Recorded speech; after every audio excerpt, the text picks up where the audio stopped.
Welcome to SportsBeat KC, the Kansas City Star's daily sports podcast. It is Thursday, May 20th, and I'm Blair Kerkhoff. It is the third week of May, and the college basketball recruiting season continues. Kansas has added 2 more players to its roster via the transfer portal this week, and assuming both suit up for the Jayhawks next season, they'll be among the team's most experienced players. Jalen Coleman-Lands transfers in from Iowa State, and KU will be his 4th school in 7 seasons. Remy Martin, a 2-time All-Pac-12 performer at Arizona State and the Pac-12's leading scorer last year, also has committed to the Jayhawks. Now, KU may need to work on its scholarship numbers. Beat writers Gary Bedore and Jesse Newell break down the roster math and what it means for next season's prospects. We'll also talk about the Naismith Hall of Fame. Paul Pierce was announced as a new member this week. Who will be the next with ties to KU to receive basketball's highest honor? Also, we chat football as new coach Lance Liepold completes his first staff. So let's get started talking Kansas basketball and football with Gary and Jesse. Usually the third week in May is it's a busy time for spring sports. They're in their championships. And but for college basketball, for men's basketball, typically recruiting is done, and for football, spring practice is over, or coaches are already starting to plan their vacations. But things are a little different when a school makes a coaching change just a couple of weeks ago, a football coaching change, and basketball has a limitless transfer conditions right now. Anybody can go anywhere, anytime they want, seemingly. And so it's been a busy week for KU. And here to talk about it is Jesse Newell and Gary Bedore. We're recording this on Wednesday for the Thursday Post. So just a couple of hours ago, Kansas learned of its latest addition to the men's basketball roster, one Jalen Coleman-Lands, most recently of Iowa State, but has a basketball card that includes many stops. Gary, let's just take us through Jalen Coleman-Lands. Introduce us to him. Yeah, and in response to what you said about the time of year, I was figuring for my story today. The season ended March 22. Up until now, there's been a constant barrage of transactions involving players. 5 have left the program. 9 have been added, plus a walk-on. Incredibly crazy. But Jalen Coleman-Lands today puts them 1 over the scholarship limit of 13 at this time with 14. He is 6'4". He's been, like you said, his stops include DePaul and the University of Illinois. It'll be his 7th year in college. He's about to turn 25 soon. Known as a good shooter, if people remember the 2 games they played against Iowa State last year in a 3-day span because of COVID rescheduling, he scored 20 in both games and also hit 3 or 4 threes. But he is one of the many veterans that will be on this team. And Self, I think, wanted a shooter in theory in case Ochai Agbaji turns pro. And he, in theory, will give you some outside shooting. Excuse me. But that's about it on him. Okay, well, that's a lot. I mean, he has really had an unusual path, but he's had a couple of redshirt years, right? He had a medical redshirt year. I think it's 2 years at Illinois, 3 years at DePaul, one season at one season at Iowa State, and now he finished his career at KU. And everybody in college sports this year got an additional year of eligibility, and he is taking advantage of that. Jesse, what do you remember about him in the games against the Jayhawks? Basically, it's what Gary said. He's a spot-up shooter. He made 40% of his threes for the season and obviously lit up KU. The thing about Iowa State was they struggled in most aspects this past year. So if you're Kansas, you really can't leave a guy like that open, because that's one of the very few threats that Iowa State had out there on the offensive end, and KU sort of lackadaisical defensively was leaving him open and paid for it. But it's an interesting addition, especially as Gary said, because it puts him one over. It makes you the logical part of this would make you say that Ochai Agbaji most likely is going to enter the NBA draft and remain in there, just because what Coleman-Lands potentially fills for Kansas, which is an outside shooter, is exactly what Ochai Agbaji is. And so it would make sense for Self if he's basically trying to proactively replace on the back end some shooting on his roster. He would be doing so because he was figuring that somebody else was leaving. So as Gary said, just another transaction for this Kansas team. It's a very weird offseason, Blair, because they added Remy Martin. I'm sure we'll get to him in a moment, the two-time all Pac-12 first team player, point guard, kind of the missing piece for Kansas. They really struggled offensively at point guard last year. But, when I'm looking at their roster and potentially what would make me most optimistic about them going into next season, it's kind of crazy, because what I would probably say that fans should be most optimistic about is they return the guys that they returned from last year: Christian Brown, David McCormick, Jalen Wilson, 3 starters. And how college basketball works is if you stay around another year, you're usually better. And if you're a program like Kansas, you're usually better. So we can talk a lot about all these guys that they added. And as Gary said, 10 new additions to the roster, which is an astronomical number. But it is kind of crazy that I think the thing that still might give you the most hope if you're a Kansas fan, which is, hey, Bill Self's system, these 3 guys I just mentioned, Jalen Wilson, Christian Brown, and Dave McCormick, they all know it, and they were all productive in it last year, and they all should hypothetically be better next year. So that might be a big reason why KU should still be ranked pretty highly. One thing I looked up about with Coleman-Lands, he's, like we said, 4th team, 7th year. He's never played in the NCAA tournament. So this, I'm sure, being recruited by and attracted to Kansas and the possibility of playing on what would be the best team that he's ever been on as a college player has some great appeal to him. Okay, Jesse, you mentioned Remy Martin. That's a fascinating one. 2-time All Pac-12 guy, led the Pac-12 in scoring this year at 19.1, 6'0", point guard. Not as good a shooter from the 3, low 30s, I think. But he's the player that Kansas did not have this past year.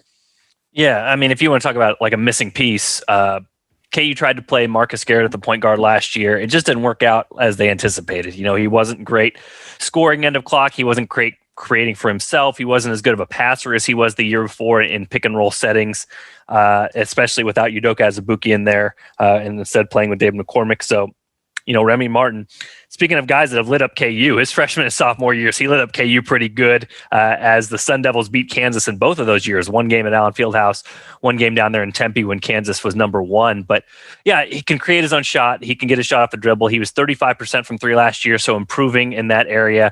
And obviously well respected. ESPN's Jeff Borzello had him as the number 1 player in the transfer portal in this offseason. So Bill Self working some of that late magic, as he often does in recruiting. This is a big get for Kansas. This is, as we talked about, all off season here, he's been trying to lure a point guard to KU to basically say, hey, I'm giving you the keys to the program. You're the missing piece with all the other pieces I just talked about coming back. The Browns, Wilsons, McCormick's, Yesafus of the world. He's kind of the guy that really fits in and can take pressure off those guys and make them become their best selves. So as long as he doesn't go pro, he still has his name out there to potentially go pro. It doesn't sound like, from the quotes he gave to Gary, and Gary can talk more about this, that necessarily he wants to do that. He wants to play at Kansas, it sounds like. But by all indications, it's a good pickup for Kansas, especially if they're going to lose a guy like Ochai Agbaji. And this raises their floor a lot and probably just slightly raises their ceiling. Maybe not as good defensively with him on the court, but obviously this is going to be a better offensive team next year for Bill Self.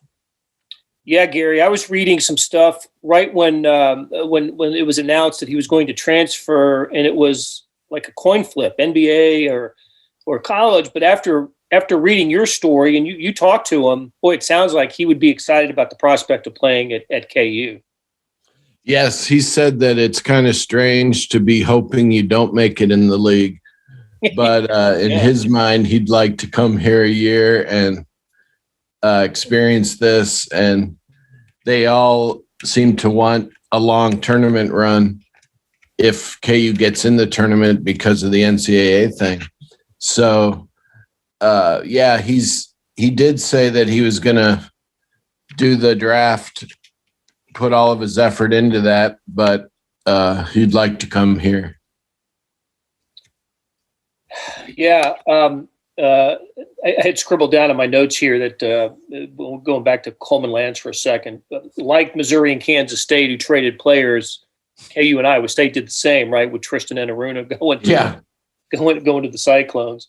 I got to think Remy Martin is the guy that would start. He would be your starting point guard next year if he came to KU. And with Coleman-Lands, it seems like you have to, work his way to become a starter, right? It's not a given that would be the case. Yeah, if you look at Bill Self's past too, Blair, I know a lot of people don't think this way, but it's been very rare for him to have a starter the previous year and not return and be a starter the next year. So, I'm really high on Yesufu. I think his advanced numbers are great. He obviously the last 9 or 10 games he had at Drake were really good. He's outside shooter, all those sorts of things. But if we just talk about what we just talked about, which is the guys that are coming back, it's probably going to be pretty difficult to unseat guys that are in there, like we just talked about, Christian Brown, David McCormick, and Jalen Wilson, if all those guys do indeed come back as we expect them to. So I guess I would leave one more spot in there that Yesufu could step into if he wanted to, but I would be very surprised if those guys didn't,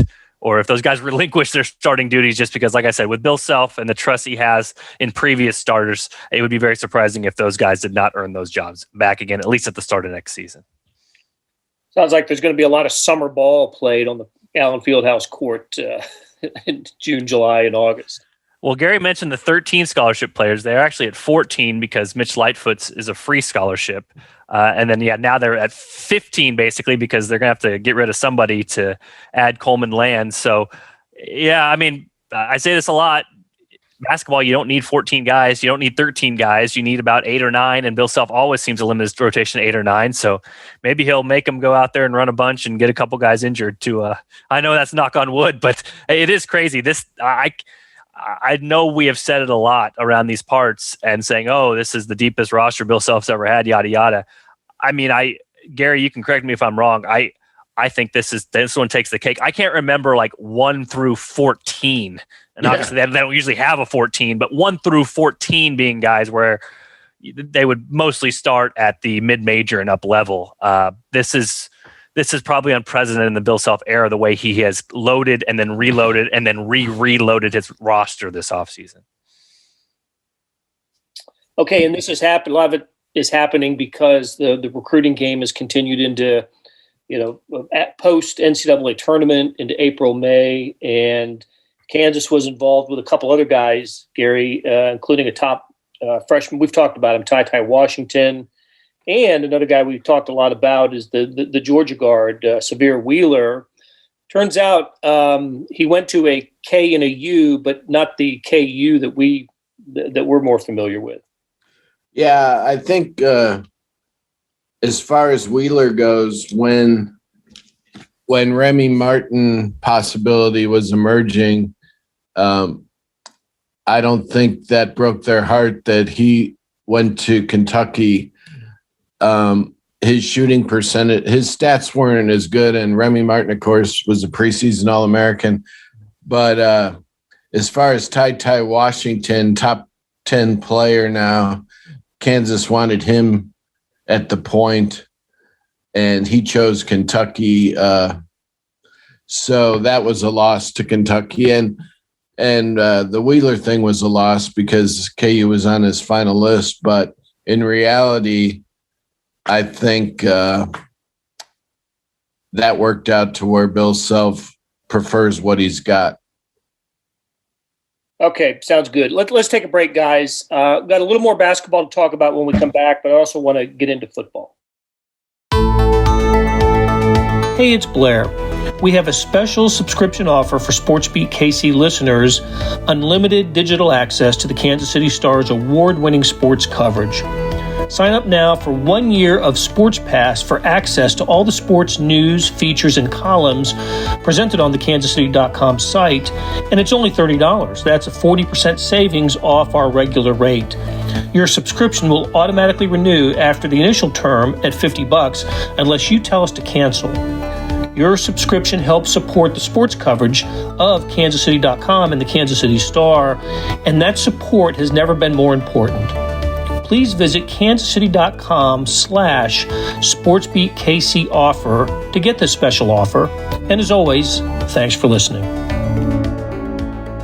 We're back with Gary Bedore and Jesse Newell talking KU sports.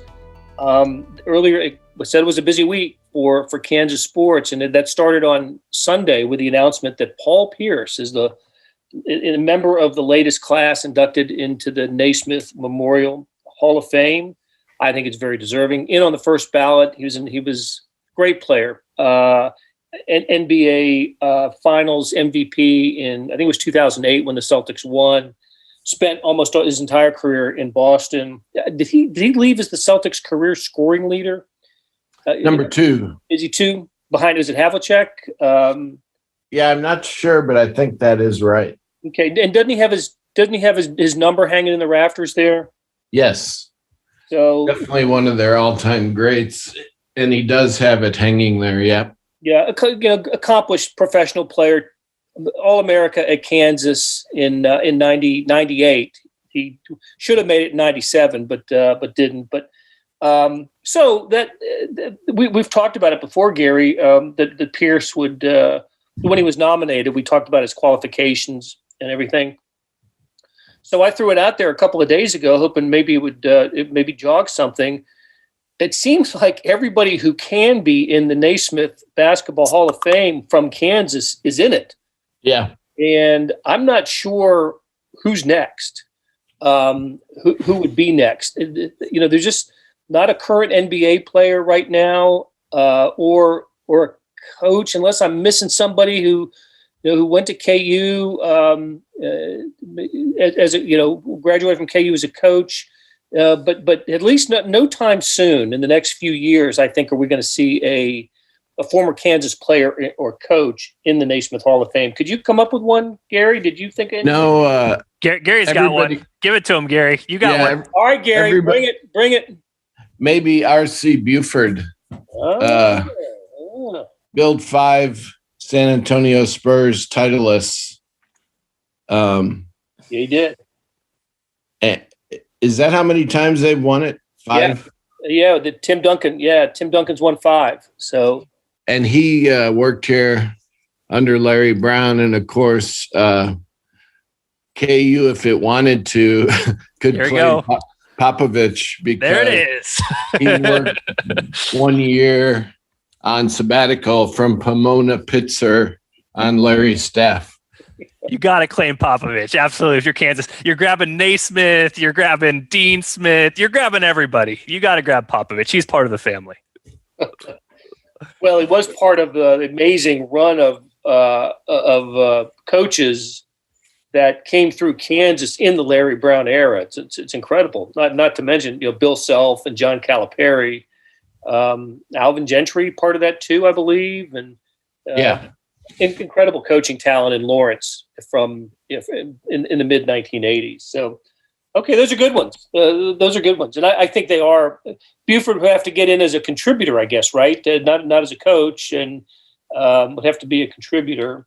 And Pop, of course, he's obviously a Hall of Famer. 5 NBA. Yeah.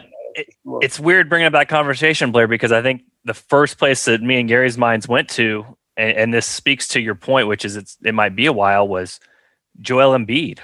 And he's probably the one that's on the trajectory when you're talking about player-wise that is the next one to come in. And, he's still got a career to have and is only, 27 years old. But it is amazing to sort of think about that the next potential Hall of Famer would be that guy. And he's one that, he obviously has the ties to Kansas, but didn't play extensively for Kansas, missed most of that freshman season and was out of there. So, but still kind of a crazy story how he came up. And to think that he would be the guy out of all the people that I've covered at Kansas that would be the Hall of Famer, that would be kind of an amazing feat.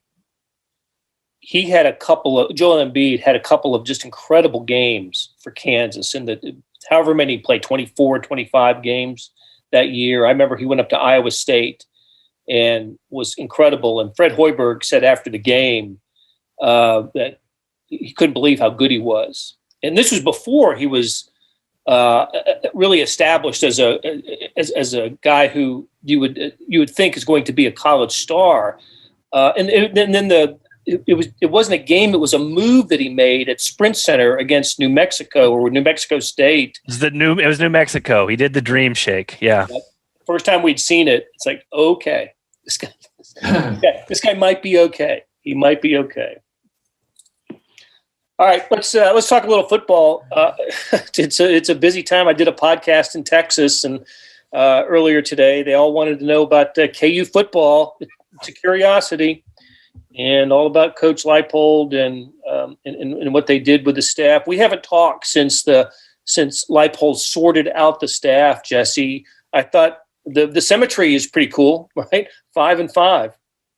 Yeah, and from all along, it sounded like he was going to get sort of a pool of money to basically distribute how he wanted to. And that means, hey, if you keep X number of guys on the staff that are already under contract for Kansas, then you get that much money to pay to your new assistants and potentially reward guys that you've, worked along with the ranks. So 5 guys from Buffalo on field, 5 guys from Kansas remain with the program.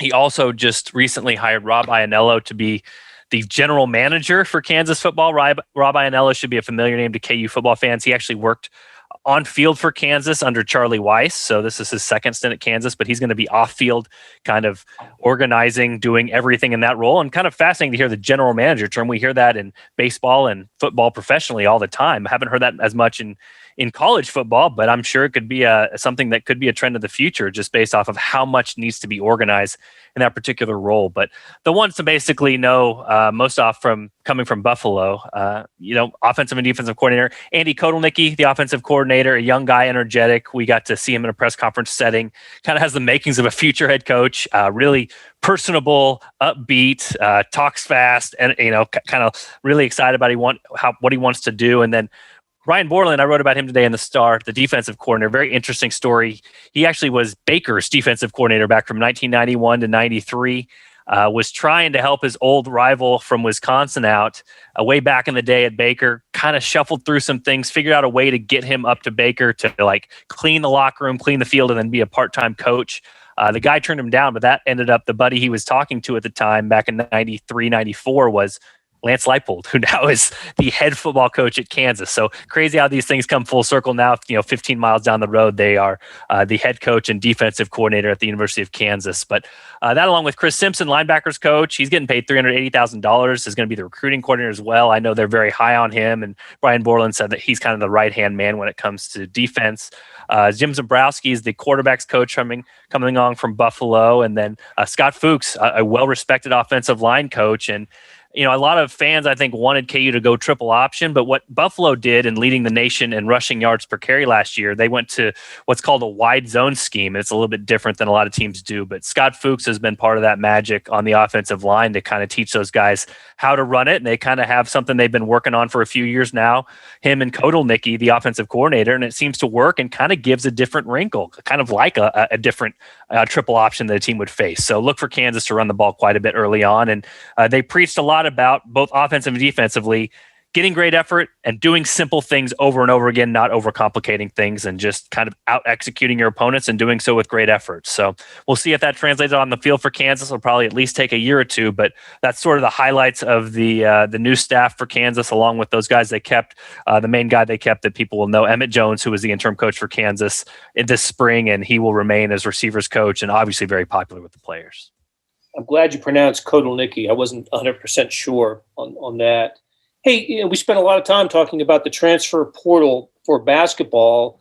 How is it working for football in Kansas? What's been the coming and going for KU football? So it will be interesting to track because we've talked a lot about this specific topic, Blair, that the thing that Les Miles did best in his 2 years was, for so many coaches, so many ADs, they kept passing the bill along with this scholarship deficit where they kept taking JUCO guys or kept trying to take shortcuts. Les Miles went out and got 25 high school players, talented guys, the last 2 years. And KU was starting to see the fruits of that labor. It cost them in the short term, but somebody needed to cost them in the short term so that the program could move forward. Unfortunately for Kansas, with the coaching turnover and with the immediate eligibility rule with transfers, a lot of those guys can leave right away. And so far, they've had guys like Dejon Terry and Marcus Harris. Two of their best defensive linemen have already announced that they're going to the transfer portal. Could be more coming. I guess the biggest name to watch will be Karan Prunty, who's a cornerback who was a true freshman All-American for Kansas last year. If they were to lose him, that'd be a pretty big loss. But I guess it's a roundabout way of saying that if Kansas, and Lance Liepold talked about re-recruiting his players, which is what he's kind of tried to do in the last couple of weeks, if they can keep most of those guys, there's some talented players here, and they could jumpstart this rebuild a lot quicker than people think, because I think what made this job partially attractive is what the groundwork that Les Miles laid beforehand, which is, hey, there's some young, talented guys on this roster if they just stay put and convince them to stay in Lawrence. So that'll be fascinating. But the other thing to keep an eye on, keep one eye on it, is there are some Buffalo guys that entered the transfer portal as well. And I just mentioned how that Buffalo has had lots of success in the run game, lots of success doing what they do under Kotelnicki and Fuchs, and potentially maybe there will be guys that will want to follow them here and see if they can do the same thing at the Power 5 level. So will be worth watching both ways. But if Kansas can even come close to breaking even on that equation, then they'll be coming out ahead, because I think everybody anticipated with the new coaching change, especially at this point in time, there were going to be some transfers. That's a Buffalo team coming off a bowl season as well. And probably will be in a bowl this year too. A very good team. Great stuff, as always, from Gary Bedore and Jesse Newell. Okay, guys, we'll talk again soon. Thanks. That'll do it for today. Thanks to our SportsBeat KC production staff of Derek Donovan, Beth Welsh, Monty Davis, Jeff Rosen, Chris Fickett, and Savannah Smith. Tip of the cap to Jesse Newell and Gary Bedore for stopping by and talking Kansas football and basketball. Links to their stories can be found in the show notes and on kansascity.com. Hey, we got another deal for you. You can subscribe to Sports Pass for 99 cents a month. That's right, 99 pennies a month. Sports Pass is the online version of the Star Sports section. You get all the stories that appear in the print editions of the Star, plus many more stories that appear only on the website, and certainly they all appear first on kansascity.com. After 3 months, this deal, it auto-renews at $5.99 a month unless you cancel. Here's how to get it. You go to kansascity.com/sportspass2020. That's kansascity.com/sportspass2020. Do you want more than just sports coverage? Check out the entire Kansas City Star product. Sports news, features, commentary, and analysis, the whole thing. You get all the stories written by my talented colleagues, plus additional national news, sports, and business coverage with the e-edition. The details for all of these deals can be found at account.kansascity.com/subscribe. And if you're having trouble hunting down any of these offers, you send me an email, bkerkhoff@kcstar.com, and I will get you to the right place. So whether it's a sports pass or the full subscription, you're getting and supporting the best sports and news coverage in Kansas City and helping us produce programs like SportsBeat KC. Thanks for listening. We'll be back on Friday with another episode.